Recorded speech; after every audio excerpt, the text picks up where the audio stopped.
बिस्मिल्लाहिर्रहमानिर्रहीम। हमने पीछे जो है ना रूल्स पढ़े डेरिवेटिव्स के, जिसके अंदर जो है ना एक ही जो है वो इंडिपेंडेंट वेरिएबल था जो कि एक्स था। तो अब जो है हम ज़रा और तरह के रूल्स पढ़ेंगे। इसमें rules of differentiation involving functions of different variables. उसमें मुख्तलिफ वेरिएबल्स होंगे, सिर्फ एक्स नहीं होगा बल्कि एक्स के अलावा भी एक्स वाई जी मतलब दो से ज़्यादा इसके अंदर वेरिएबल्स होंगे। तफरकी सरों के कवायद जब तफ़ाउल में मुख्तलिफ मुतग़य्यरात। तो ये रूल नंबर 7, इसको हम चेन रूल बोलते हैं। तफ़ाउल का कायदा, if y is equal to f of u and u equal to f of x. ठीक है, इसका मतलब ये है कि ये जो एक फंक्शन है वाई जिसमें डिपेंडेंट वेरिएबल है वाई का जो इनसार यू पे है और यू का इनसार एक्स के ऊपर है। ठीक है, ये दो फंक्शंस हैं जिसमें y is a function of u है and u is a function of x है। इसका मतलब ये है कि जो y का इनसार u पर है लेकिन u का इनसार x के ऊपर है, तो अल्टीमेटली जो y का इनसार जो है वो x के ऊपर होता है, यानी कि x की वजह से u में चेंज आता है और u की वजह से y में चेंज आता है। तो इसके मतलब है कि x जो है वो y के ऊपर इफेक्ट कर रहा है। डिपेंडेंट अल्टीमेटली जो इंडिपेंडेंट वेरिएबल है वो ये होगा x। तो इसलिए y के अंदर जो है x के लिहाज से हम इसमें चेंज देखेंगे कि वो किसके बराबर है।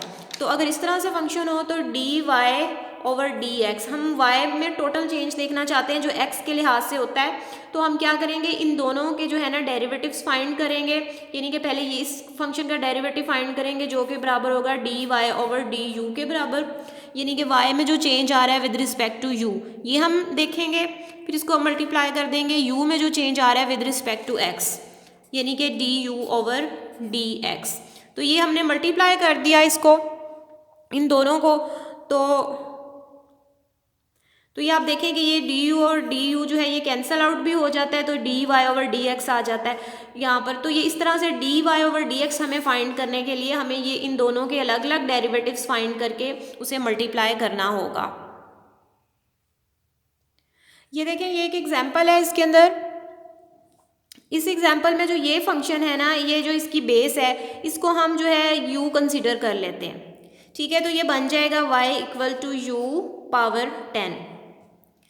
ठीक है, तो अब जो है क्या है कि y is a function of u बन गया ये। ठीक है, ये y is a function of u बन गया है और u is a function of x है, यानी कि जो u फंक्शन है वो इसके ऊपर डिपेंड करता है, ये है। तो हम इन दोनों के अलग अलग डेरिवेटिव्स फाइंड करेंगे, यानी कि ये जो फंक्शन है y equal to u power 10, इसका पहले डेरिवेटिव फाइंड करेंगे y equal to u power 10। इसका जो डेरिवेटिव है वो क्या होगा, d Y over d u equal to 10 into u 10 minus 1। तो ये क्या हो गया 10 इंटू यू पावर 9।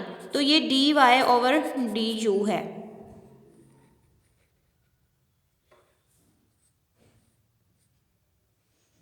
ठीक है, अब ये जो है u फंक्शन जो था वो हम इसको रीराइट कर लेते हैं। ये इसकी जो बेस है ये u फंक्शन है।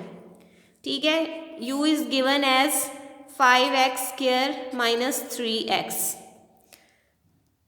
ठीक है, इसका अब हम डेरिवेटिव फाइंड करेंगे d u over D x, यानी कि विद रिस्पेक्ट टू x हमने इसका डेरिवेटिव फाइंड किया d over D x 5x square minus 3x।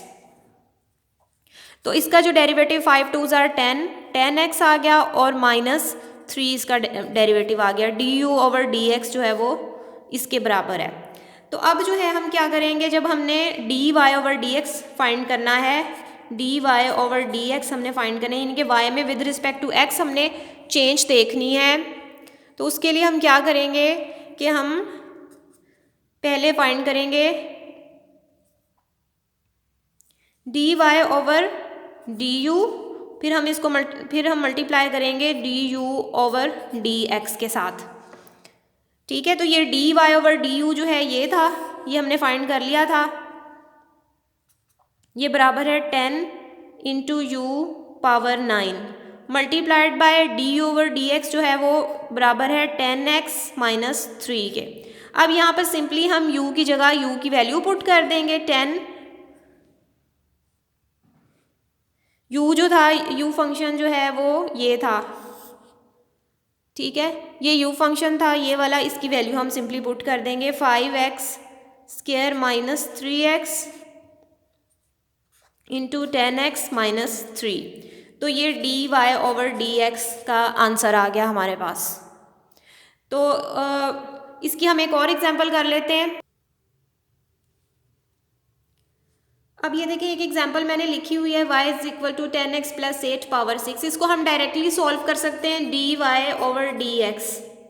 तो क्या होगा, तो इसकी जो पावर है 6 वो इधर आ जाएगी, इंटू 10x + 8, इसकी बेस एज इट इज़ आ जाएगी 6 - 1।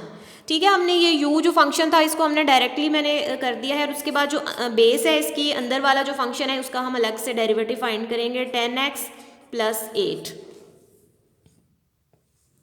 ठीक है, 6 10x + 8, 6 - 1 जो है वो 5 के इक्वल आ गया, और इंटू ये इसका जो डेरिवेटिव है वो 10 के इक्वल होगा, क्योंकि जो है ये 10x का डेरिवेटिव 10 आएगा और 8 का डेरिवेटिव 0 आएगा, क्योंकि ये कांस्टेंट है तो इस पूरे का डेरिवेटिव 10 है। तो ये 10 और 6 जो है ये स्टार्ट में आ जाएंगे, मल्टीप्लाई हो जाएंगे, तो 60 आ गया, 60 इंटू 10x + 8 पावर 5।